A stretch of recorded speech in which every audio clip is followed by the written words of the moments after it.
Buenas tardes, buenas noches, buenos los días que te acompañen. En esta oportunidad, Retablo Musical se reúne para, de alguna manera, rendir homenaje y dejar un pequeño testimonio digital de una artista popular emblemática y que creo yo une costa, sierra y selva. No por algo fue apodada la reina de las provincias. Hablamos de Carmencita Lara.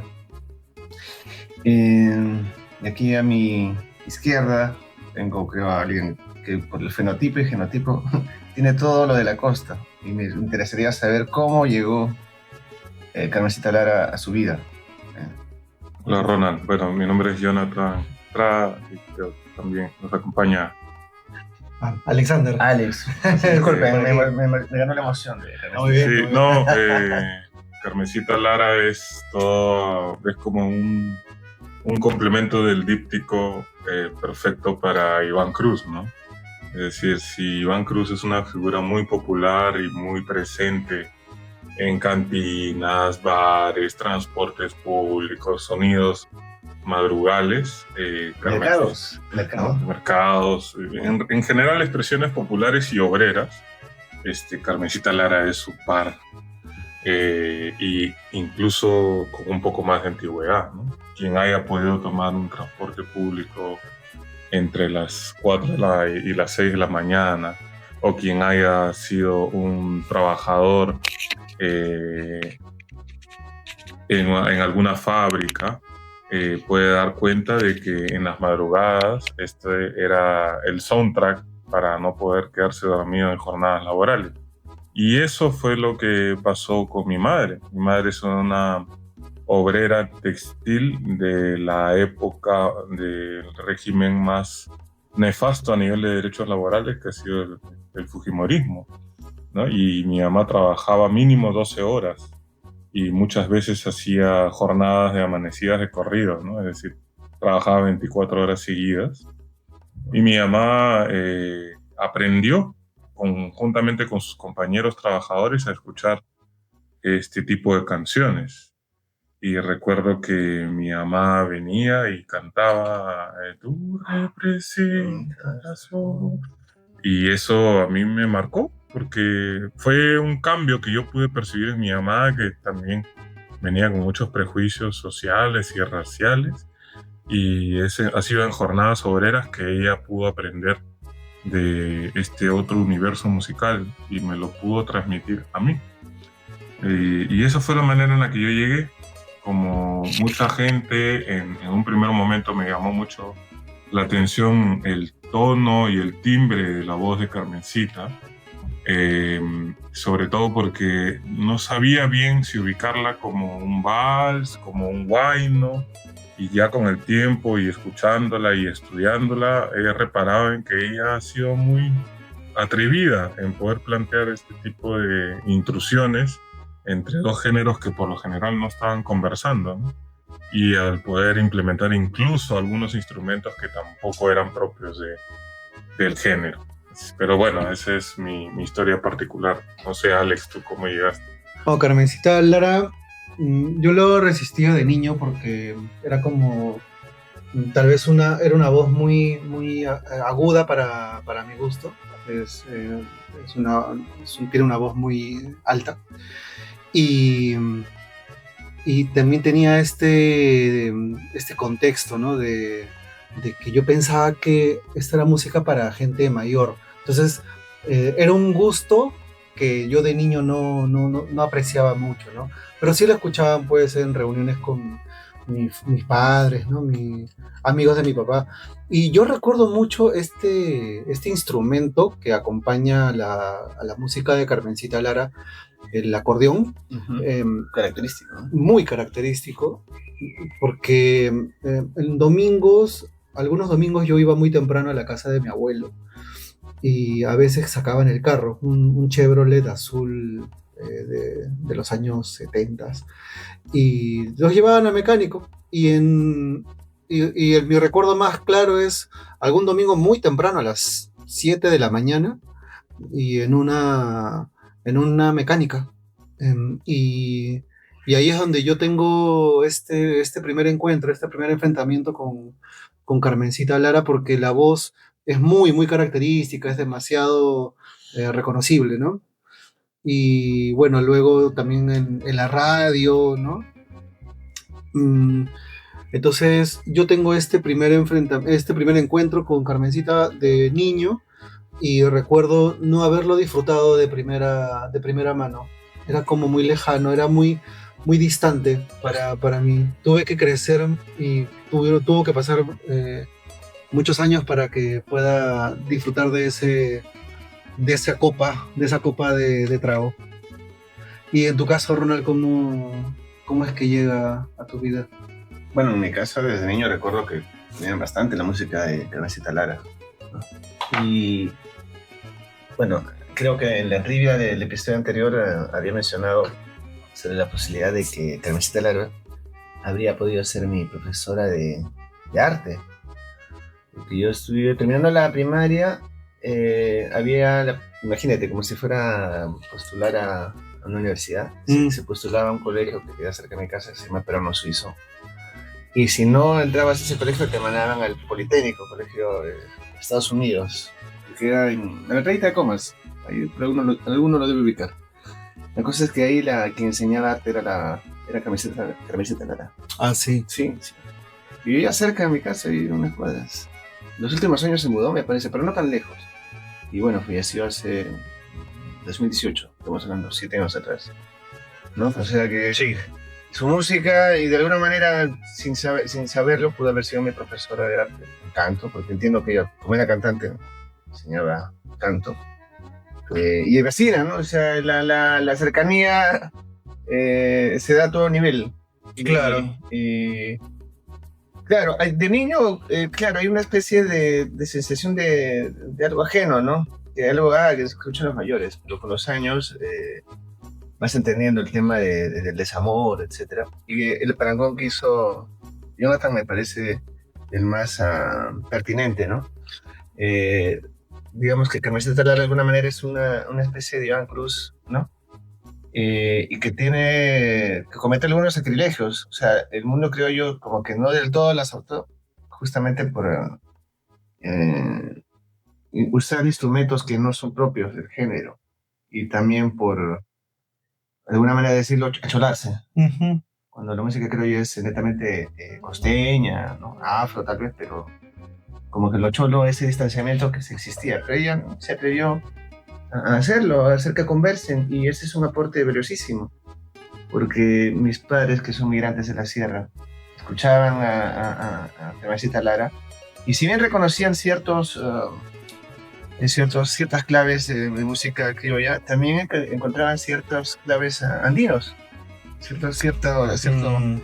una forma de cantar, etc. Y de alguna manera eso, en términos artísticos, musicales, es un aporte que incluso va más allá del musical, ¿no? Siendo norteña ella, ¿no? Por eso de la costa, claro. Trujillana, ¿no? En Trujillo. Ajá. Y bueno, de repente me estoy extendiendo, pero esa es la manera en la que llega Carmencita Lara a mi vida, ¿no? Y con estas anécdotas un tanto particulares. Claro, como para poder ahí aportar un poco de dato, Julia Rosa Capristán, ¿no? Es el nombre de Carmencita Lara. Ella nace efectivamente en Trujillo en el año 1926 y bueno, es apodada, ya lo habías mencionado, con un apodo, pero también se le conoció como la reina de las rocolas, ¿no? O la dama de los valses tristes. Ella en su carrera, bueno, cantó valses, ¿no? Pero también, como bien dices, también combinó con otros géneros musicales como los huaynos, marineras, polcas, pasillos, e incluso tiene un disco de cumbias. Ella comienza como cantante aficionada a los 15 años, muy, muy pequeña. Sin embargo, se profesionaliza también muy joven, a los 18 años. Y es a los 20 años que conoce al que sería su profesor de piano, Víctor Lara, ¿no? Quien luego sería, bueno, su esposo y compañero artístico. El primer nombre con el que ella sale al mundo es Julie García, pero por un tema de querer tramitar su carnet de artista no se pudo, y ahí es donde Víctor Lara la rebautiza. Utiliza el nombre de su mamá, de la señora Carmen, y el propio apellido. Entonces le pone Carmen Lara y sale al mundo como ya Carmencita Lara, ¿no? Rebautizada como tal, como la conocemos. Lo que he podido ver es que en esta época, alrededor de los años 50, había una especie de explosión de la música, digamos, criolla aquí en Lima y bueno, también en el Perú.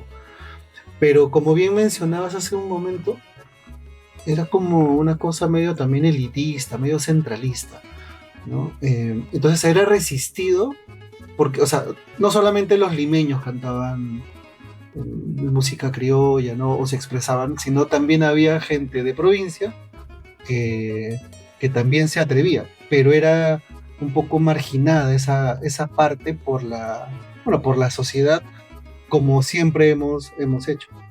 Entonces la propuesta de Carmencita Lara va por el lado también de la valentía de enfrentarse a una sociedad que también la marginaba, porque se sentía una impronta provinciana, una impronta que no era propiamente de Lima. O sea, esta cosa de Lima es para los limeños nada más, ¿no? También le jugaba un poco en contra al principio. Pero bueno, con una determinación ellos van paseando por radios hasta que, bueno, logran el primer contrato, ¿no? Justamente el mundo criollo, elitista de alguna manera, cerrado, le dio la espalda, pero quien la adoptó, quien le brindó la mayor parte de su público fue las personas migrantes. Y ella lo supo entender y también como que, digamos, no sé si es antes o después de esta circunstancia de popularidad masiva a partir de los migrantes, es que ella empieza a incursionar, usar sonidos propios de las tierras de estas personas que veían con simpatía su propuesta, ¿no? Uh-huh. Y ahí también su esposo, Víctor Lara, fue fundamental para entender esto, porque era un músico de profesión y demás, de encaminarla, porque fue su profesor de piano, un dato interesante, ¿no? Sí. Y lo que lograron fue algo que queda en la memoria colectiva como un lugar reconocible. Sí. Y digamos, la novedad de incluir instrumentos como el acordeón, que luego es un instrumento que es casi el sello de la música de Carmencita Lara. Que fue tratado como secreto en su momento, ¿no? En su momento, sí. Sí. Y bueno, combinar también, por ejemplo, ¿no? El primer tema que graban a nivel profesional es Olvida al Amigo, en el año 62. Tema emblemático, ¿no? Claro, creo que es el tema que también la vuelve famosa, ¿no? Donde esta composición es del compositor Luis Cueto y se graba bajo las exigencias del maestro Óscar Avilés, porque se graba además en su estudio. Sí, y ahí se implementan el acordeón, ¿no? Pero también el cajón y el contrabajo. El tema de las radios en esa época, ¿no? Porque, ¿qué pasa con esta grabación? Al inicio ellos, como te comentaba, hacen recorridos por varios lugares para intentar llegar a tener un nombre. Y es recién en el año 55 que Radio Excelsior les hace firmar el primer contrato. En esa época las radios tenían como pequeños teatros donde se grababan o se transmitía, ¿no? Entonces ahí es donde la competencia de cantantes, de artistas, es que era feroz, ¿no? Y ahí se hacen un nombrecito con la propuesta de Carmencita Lara. Y es que Radio Excelsior, uno de los ejecutivos, le llama la atención, pues, ¿no?, esta propuesta, y les hace también les ayuda o les hace firmar este contrato que los ayuda para poder hacer la primera grabación. No hay que olvidar que en esa época la manera de postular para poder sonar en una radio era presentarte y cantar o ejecutar lo que tenías. Sí. No es que llegabas con un demo bajo el brazo, con un disco Claro, o estamos algún en tipo de material. década 40, 50. Exacto, ¿no? Entonces yo conozco esto de primera mano porque en algún momento mi abuelo pasó por una prueba de voz en alguna radio en los años 40. Y es seguramente lo mismo a lo que Carmencita y Víctor Lara han estado expuestos para poder pasar ¿no? Y tener algún sitial, ¿no? Y venciendo temas seguramente raciales, seguramente muchos prejuicios y con una propuesta, pues, como tú bien mencionas, sacrílega, ¿no? El sonido del acordeón es prácticamente europeo. Hasta propio el tango, por ya, pero poder incorporar eso a un ritmo mucho más frenético como es el del huayno. Y el detalle que dice Alex no es menor, ¿no? Utilizar un contrabajo, ¿no? Que también es una incorporación muy compleja para la época, para poder armar una suerte de power trio. es bien interesante, ¿no? La propuesta sonora. A partir de ahí, la cantidad de éxitos y de himnos que tiene Carmencita Lara, no solamente a nivel nacional, sino a nivel regional, porque vas a poder encontrarte con que muchos países vecinos desean apropiarse a Carmencita Lara porque se sorprenden de que sea peruana, ¿no? Muchos piensan que es ecuatoriana, algunos piensan que es chilena, ¿no? Y su impacto en la región, similar al de Iván Cruz, ¿no? Es bastante importante y no la suelen asociar con el Perú, porque tiene un timbre de voz muy particular, porque las letras son sumamente universales, con el sufrimiento de pareja, y porque en algún momento Carmencita Lara, pues, podría entenderse, hay que entender que ella está cantando en un contexto donde los derechos civiles actuales todavía no están tan enraizados, y ella habla con comprensión al dolor del hombre. Claro. Y eso es algo muy potente para poderte sentir reconocido en una borrachera, en una huasca o en una expresión de dolor entre copas, ¿no? Entonces, ahí hay un punto que hermana y entrecruza muchas generaciones. Y tiene también el tino de utilizar composiciones de grandes compositores, ¿no? O sea, es como armas el producto artístico y musical, ¿no? Y apuntas a tus fortalezas y te apoyas en fortalezas ajenas, ¿no? Por ejemplo, este tema del que hablábamos, ¿no? Olvida al amigo, no es una composición ni de Víctor Lara ni de Carmencita, ¿no? Se apoyan en un compositor externo. Y así con varios temas. Y aún así, como mencionabas, ¿no, Jonathan? Los temas de los que hablan son universales, ¿no?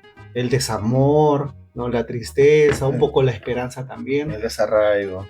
Sí, todo eso, ¿no? Ahora, yo lo que he podido ver es que yo no sabía que tenía tantos discos, tiene 14 discos, o si no son más, pero lo triste, y luego ya lo podríamos hablar, es que en cuestión de regalías, por ejemplo, no fue muy grato el tema con ella porque solamente tuvo 2 discos reconocidos para poder cobrar regalías. Entonces sus últimos años tuvieron ahí un pesar económico, sí, porque ya no podía presentarse, ya estaba... Ella trató de relanzar su carrera en los 90, finales 90, con esa familia más o menos. Pero ciertamente, pues hablamos de una persona que nació el 26. El 26, sí. En esa época estabas casi 7, 8, entrando a 8. El cuerpo no daba, pues. Hay incluso por ahí en YouTube algunos conciertos de ese intento el retorno de la reina de las provincias, dice, pero no.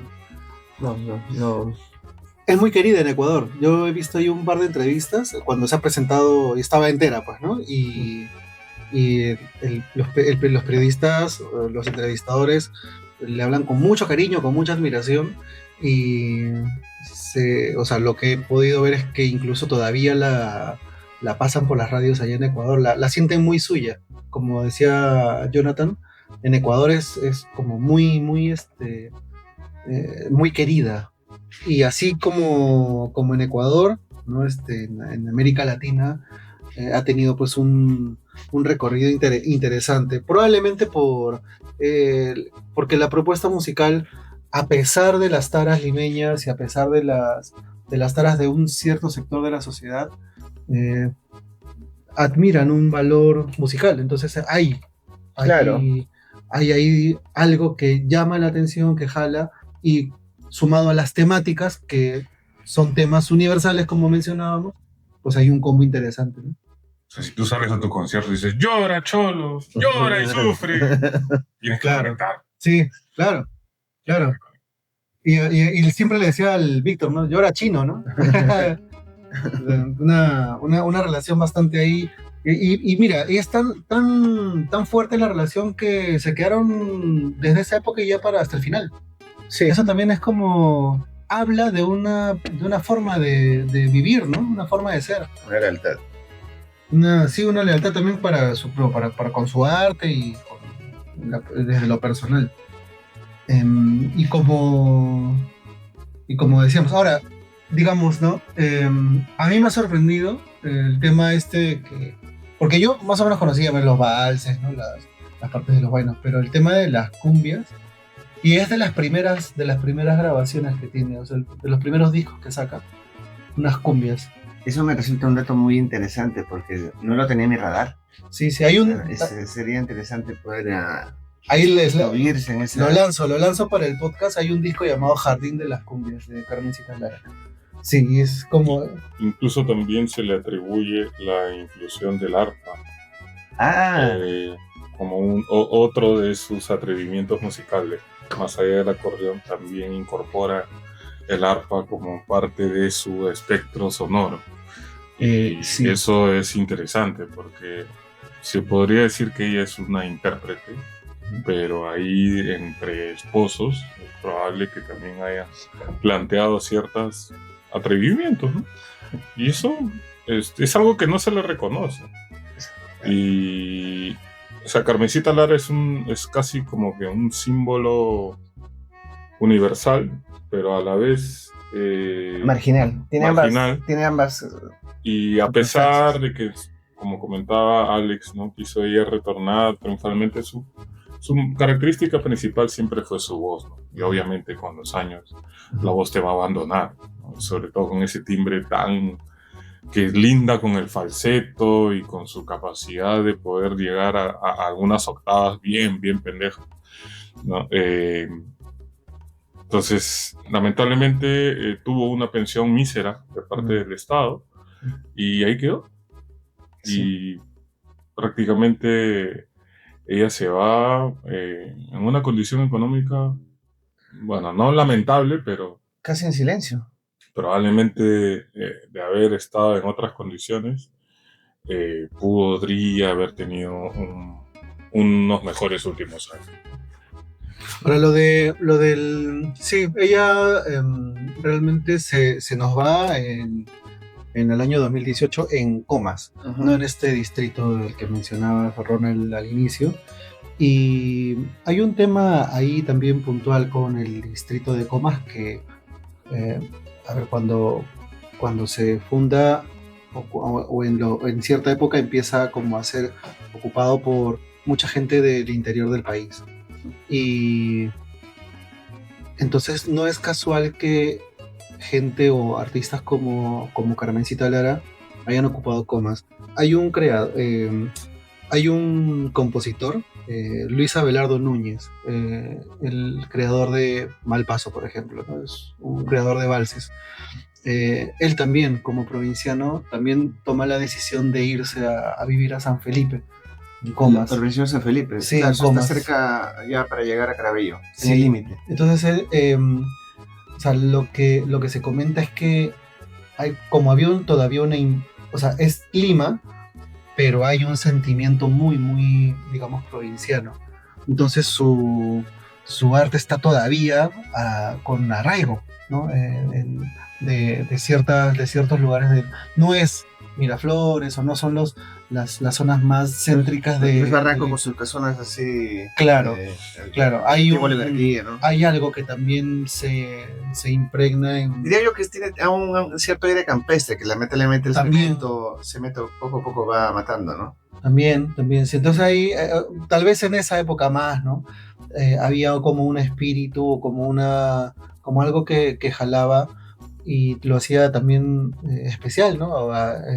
Apetecible a los ojos de estas personas, ¿no? Que conscientemente se iban al distrito de Comas, que debe tener también una historia riquísima, ya tú en algún momento nos comentarás. Sí. Pero bueno, eso,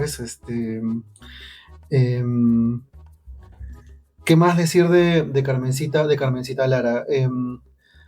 Que con los años yo como comentaba, he disfrutado más de la música porque ya mi oído, mi sensibilidad fueron de alguna forma buscando otro tipo de sonidos, de experiencias, más allá del rock, que es como que fue lo primero que me cautivó, ¿no? Así en serio. Entonces, pero queriendo escapar de eso, es que digo, hay otras cosas alrededor y felizmente tuve pues la decisión de abrir mis oídos, ¿no? Y ahí es donde me encuentro con gente como Iván Cruz, como Carmencita Lara, como Jesús Vázquez, o sea, ya abres un poco más el espectro, ¿no? Los Chapis, y luego otros géneros, ¿no? Entonces, ¿qué le valoro a la música de Carmencita? Primero, la voz. Una voz, un color de voz, un sentimiento, un sentir para cantar, ¿no? Que es lo que yo creo le da la riqueza a un intérprete. El sentir, el ejecutar con sentimiento, ¿no? Y eso se transmite. Entonces yo creo que también gran parte del éxito de ella o de este proyecto llamado Carmencita Lara, ¿no? Es todo el sentimiento que le ponía a sus presentaciones en vivo, ¿no? O sea, ahí es donde... Incluso se menciona que podía generar catarsis colectiva, ¿no? Sí. en la audiencia. Sí. Y eso no es poca cosa. Yo lo siento como un consuelo más cercano por el hecho mismo de ser mujer. O sea, el hecho también. Y también hasta cierto punto maternal, ¿no? Porque... Eso lo iba a apuntar también. Sí, qué sé yo. De niño lo escuchas con cierto atisbo, cierta sospecha de que debe tratar algo triste, ¿no? Bueno, cabellos blancos.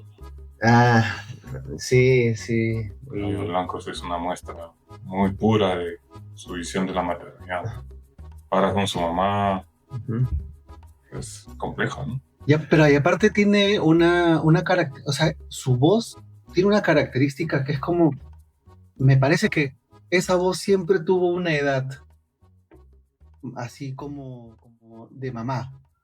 No, cuando he escuchado digamos, en grabaciones de las primeras que nunca le he sentido una voz juvenil, una voz inmadura, ¿no?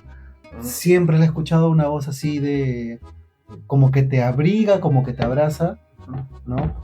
Porque tal vez sí, pero es como tiene una fuerza pues ahí, ¿no? Claro. Bueno, los hombres siempre vamos a querer volver al útero, ¿no? Sí, ahí... Bueno, debe haber razones incluso más complejas ahí de la conexión. Un poco freudiano eso. Ahí donde te sientes más seguro, pues. Sí. Porque, o sea, que un amigo te diga, no, esa mujer no vale la pena, qué sé yo, ya. Hay un lado racional, pero cuando tú lo ves a una mujer, como que hay una mayor cercanía. Yo lo siento así, ¿no? Es algo subjetivo finalmente. Porque la canción que mencionaste, Olvida al amigo, trata de la típica decepción amorosa que toda persona, hombre o mujer, pasa, ¿no? Y siendo hombre, escuchar en la voz de una mujer, pues de alguna manera hace que se alivie un poco más la pena, ¿no? Y sobre todo viniendo o sea, porque es muy evidente en la canción, ¿no? En el tema, que realmente es su amiga. O sea, no es como estos amigos con los que, o sea, entre los que puede pasar algo, ¿no? No, o sea, se siente realmente que es una amiga hablándole a su amigo y aconsejándole, ¿no? Y diciéndole, no te Esa pierdas. mujer nunca te amó. Claro, diciéndole de frente, ¿no? Diciéndole la verdad, ¿no? Se Que siempre burlaba de buscaba cuantas veces quería, ¿no? No. Y en ese mismo, bajo esa misma temática, ese mismo espíritu, a mí se me viene, por ejemplo, como anécdota esta que dice, el coro dice una parte dice, es una pena que no me quieras, amándote yo de veras. Ya, Desamor. claro, no correspondido, ¿no? Pero lo recuerdo con cierto cariño esa canción porque de la nada yo la empecé a tararear y la persona con la que estaba empezó a cantar la letra. Yo la tarareé y la persona... Ah, sí. Y al final ambos terminamos cantándola. Es chévere eso, ¿no? O sea, Claro. que un artista recree esos momentos, es bonito, ¿no? Claro, esa es la herencia al final de la música también. El pues, efecto ¿no? que puede Sí, el hacer la efecto. música y que te queda en el recuerdo y en el corazón, ¿no? Más allá del antes y el después. Y así hay varias canciones de Carmencita. Uf, Pero tú has crecido con Carmencita, pues. Tú has tenido una experiencia ahí mucho más cercana. Claro, sí, digamos, claro. Finalmente, la manera en que cómo nos acercamos a ciertos sonidos, géneros, artistas, tiene mucho que ver con lo que has escuchado de niño o de adolescente, ¿no? Hay mayor predisposición o no. Por ejemplo, tú decías el rock. Yo también, cuando era adolescente, el rock fue, digamos, un género que me marcó bastante. Pero conforme iba haciendo en el rock, me di cuenta que el rock también era una especie de resumen de cosas que también había escuchado antes. Porque, por ejemplo, en artistas populares hay muchos que antes de ser pues, baladistas, por ejemplo, no sé, Camilo Sesto, fueron rockeros, ¿no? Y en fin, y leyendo un poco sobre Carmencita, he leído algo así como que ella incursiona la batería. Sí, en su música. Sí, lo que pasa es que ahí claro, ella también tiene que ver, pero mayormente el consejo de Víctor Lara, él es el que tiene la idea de incorporar el acordeón, pero también la batería y el arpa acompañando la voz femenina. Entonces el pata musicalmente tenía una propuesta ahí, claro, un vuelo, ¿no? Y que apostaba no a lo seguro, sino ¿no? a cosas, digamos, nuevas, a lo novedoso, frescas, ¿no? Sí, porque bien pudo haberse quedado tal vez en lugar seguro, pero no, sí, siguiendo la corriente, sin riesgos, ¿no? Y contentar a las élites, a la audiencia, o dar más de lo que ya había, pero dar algo distinto, creyendo en tu producto musical, artístico, y dándole un sello propio, ¿no? Merecía, y qué bueno que pasó, ¿no? Merecía el éxito que después tuvo, ¿no? Que la luchó al principio, sí, la lucharon, ¿no? Por todo esto que hemos comentado, que son las cosas sociales que frenan, pero también es creer mucho en ti y en tu arte, y siguieron valientemente hacia adelante y siguieron con lo suyo, ¿no? Y qué bueno que pronto, o relativamente pronto, ¿no? Les prestaron oídos y dijeron, acá hay un valor musical. Sí. Que lo tiene, y cuando el valor musical, el valor artístico existe, no tiene tiempo, ¿no? O sea, estamos hablando en pleno 2025 de una artista que ha nacido en el año 26, entonces... Casi centenaria. Claro. Y bueno, y que ha fallecido, como bien decías, en el año 2018, y 2 meses después nomás fallece Víctor Lara. Su compañero no sé, me pongo en la situación... Ya tu compañero no está... Claro, y estás muy mayor, te pega fuerte y ya te marchitas, ¿no? Sí. Te marchitas hasta el punto de ahí nomás, ya no también se va. Hay un artículo bonito que quisiera leer algún párrafo porque creo que sintetiza bien un poquito lo que representa, ¿no? El acervo criollo costeño tenía de elitista y centralista también. Era cierto que los artistas consagrados le otorgaron brillo incluso a nivel internacional. Existía un canto mestizo que era producto de las migraciones masivas de los habitantes de los Andes a las urbes de la costa y que eran soslayados. A cantantes como Luis Abanto Morales se le indicaba solo cantar temas costeños. Con Carmencita Lara ocurría lo mismo. Lima era en esos años solo para los limeños. La identidad nacional criolla limeña en las industrias culturales tenía de cortinas de humo que ocultaban los sonidos de una sociedad que se construía al margen de los eslabones oficiales. Me parece que eso sintetiza bastante bien lo que ha sido todo este fenómeno, ¿no? Y esta es una crónica de Eloy Jáuregui que la recomendamos para quien quiera un poco empaparse un poquito más de lo complejo que ha sido para esta camada de artistas poder posicionarse a nivel nacional y a nivel internacional, ¿no? No solamente con un timbre de voz muy particular, no solamente con innovaciones musicales incorporando instrumentos que no se habían visto en la escena, sino también tocando temáticas desde una perspectiva maternal, femenina, que puede conectar con un ambiente por lo general más masculino, ergo macho, entre copas y bebidas, ¿no? Sí. Eso nos hermana con Ecuador, nos hermana con Chile. Ahí está su herencia, ¿no? Entonces, la cantidad de himnos que tiene Carmencita Lara, Alex nos puede mencionar las canciones más emblemáticas que ella pueda tener en estos momentos. O Ronald, ¿no? Que ahí la debe tener más clara. A mí se me viene, ¿no? El Olvida al amigo. Llora, llora, corazón. Llora, llora, corazón. El árbol de mi casa está. El árbol de mi casa. Claro. Lo curioso como... Miliandrosa. Miliandrosa, que es una canción en tono festivo, navideño, ¿no? Cabello blanco. Cabello blanco. Penas negras. Sí, pues. No, y Penas negras también es totalmente lacrimógena y por momentos hasta oscura, creo. Esa ya me la robo, porque no la he escuchado. No, ahí te voy a tomar la recomendación. Eso ya tener que ser como un pisco, hermano. O dos. Sí, porque uno va a quedar corto.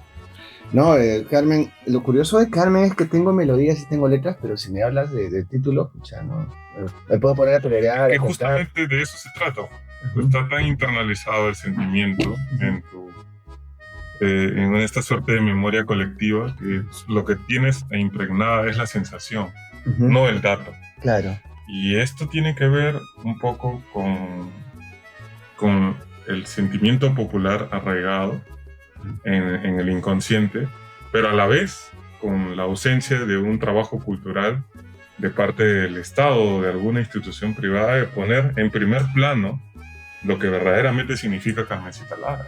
O sea, Carmencita Lara en Argentina estaría al nivel, pues, Mercedes Sosa, ¿no? A ese nivel estaría, ¿no? Con su discografía completamente pauteada, publicada, revisada, remasterizada.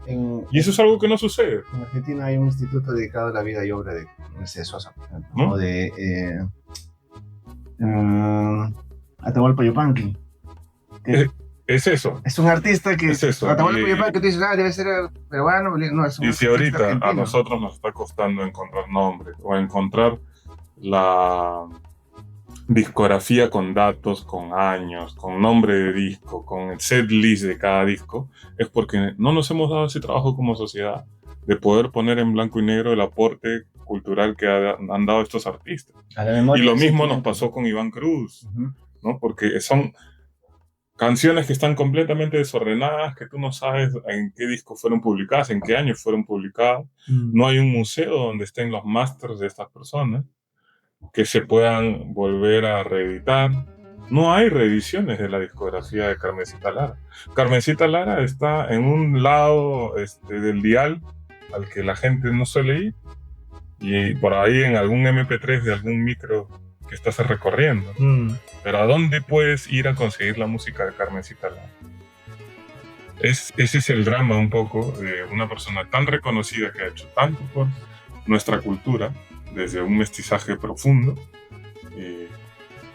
y no la tenemos ni ordenada, ni bien querida, ni bien cuidada. Lo único que ahí también he visto es que ya post-mortem, ¿no? He visto que la hija mayor, me parece, agradecía de alguna forma el hecho de que sí ha estado un poco olvidada, pero no tanto, porque al final la marca Carmencita Lara sí se llegó a registrar y sí se llegó en Indecopi. En Indecopi. Entonces, como ya eso por lo menos algo. Pero es un esfuerzo de los familiares. De la familia. No es un esfuerzo de, no, de las entidades culturales. No, agradecía que hayan accedido, ¿no? Pero, y bueno, y eso también... Está bien tener la biblioteca Vargas Llosa. Está bien tener el auditorio Robles Godoy. Claro, es necesario, hay que tenerlo. Pero también lo otro... ¿Por qué no podemos tener la discoteca Carmencita Lara? Claro.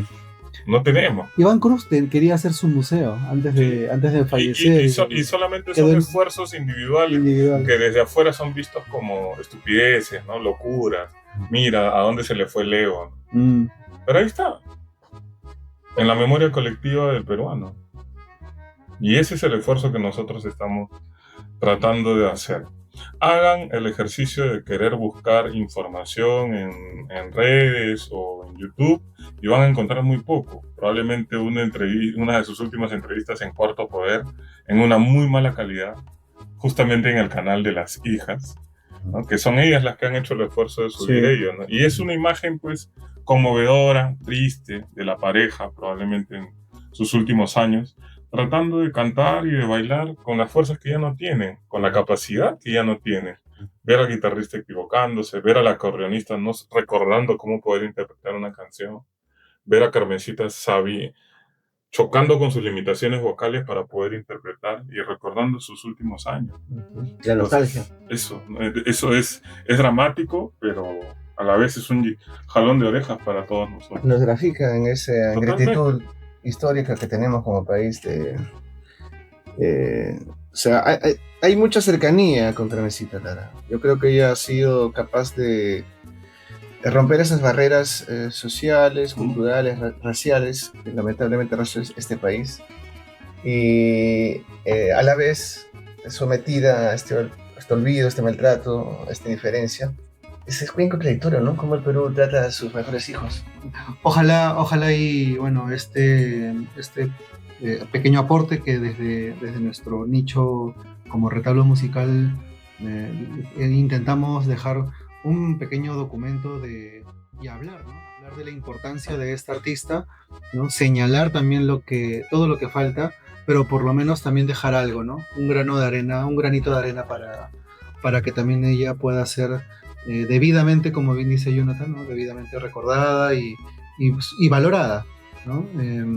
O revalorada, porque no basta con que esté en el imaginario popular. No. Hace falta también un orden, hace falta una oficialización de varias cosas, y lo cual no hay. Justo pensaba en esto, y solamente de toda la discografía que ella tiene, está debidamente con regalías, éxitos de Carmencita Lara, y siguen los éxitos, y se acabó, ¿no? Y ella básicamente en los últimos años sí quería vivir de sus regalías, porque había grabado tanto. Como le correspondía, ¿no? Le correspondía totalmente, pero no era posible porque era insuficiente, ¿no? Sí.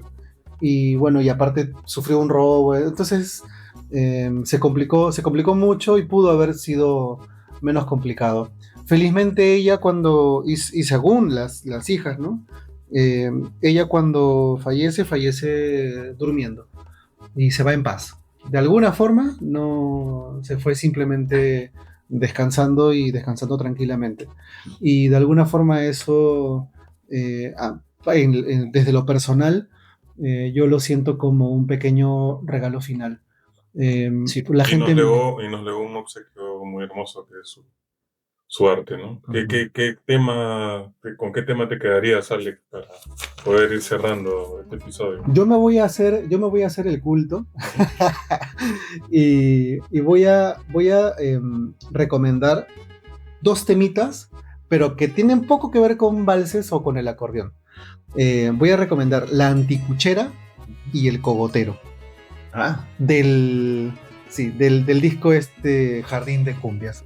Yo les voy a dejar esa para que, o sea, por ahí no les llama la atención y a lo mejor le hacen correr el disco entero. Pero ahí está, La Anticuchera y El Cogotero para mí. Para ti, Ronald. Las propuestas o las favoritas que has lanzado me resultan un reto. Bueno, para mí algo adelanté entre tantas, y para mí sería Mala Sombra de Carmencita Lara. Siempre me gustó esa dulzura, esa ternura, esa pena con la cual lo canta, y lo conecto con ciertas cosas que pasé, y por eso tiene mi cariño y es la que se me viene a la cabeza en este momento, Carmencita. En tu caso, Jonathan. Bueno, yo sí me voy por los greatest hits, así.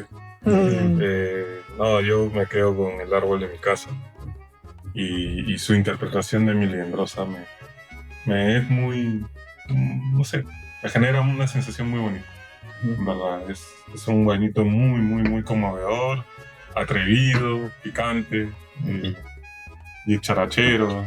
Sí, sí. Y un poco que es como que un complemento a esa obra tan aparentemente sufrida, penosa que ella tiene, ¿no? Entonces, creo que tener bien claritos esos dos aspectos que ella manejaba bien es bueno. Igual es música alegre, ¿no? Sí, temas desgarradores, pero su música era también, o sea, no te hundían, ¿no? Te mantenían a flote. Depende. Sabía manejar sus tiempos, sabía en qué momento llegar, Carmencita. Bueno, esto ha sido un recordatorio y un homenaje para nuestra gran intérprete, nuestra gran artista, Carmencita Lara, y también, obviamente, para su esposo, don Víctor Lara, que estén gozando de mejor vida. Un saludo por ellos. Salud. Salud, hermano. Y Ronald nos va a dar la trivia del siguiente episodio. Es curioso. Lo único que puedo decir al respecto es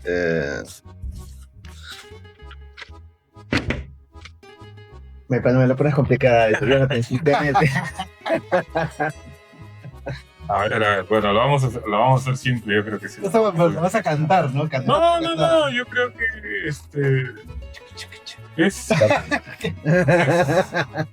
no es tan difícil imaginar que después de fumar mucha marihuana puedas pensar en Yaguarhuaca y luego termines trabajando en un banco y luego vengas y pongas una radio a nivel nacional. Una radio de gueto, ¿eh? Una radio de gueto. Así que, bueno, por ahí va la clave de quién. Por eso. Chao. Cuídense, Muchas gracias por escucharnos.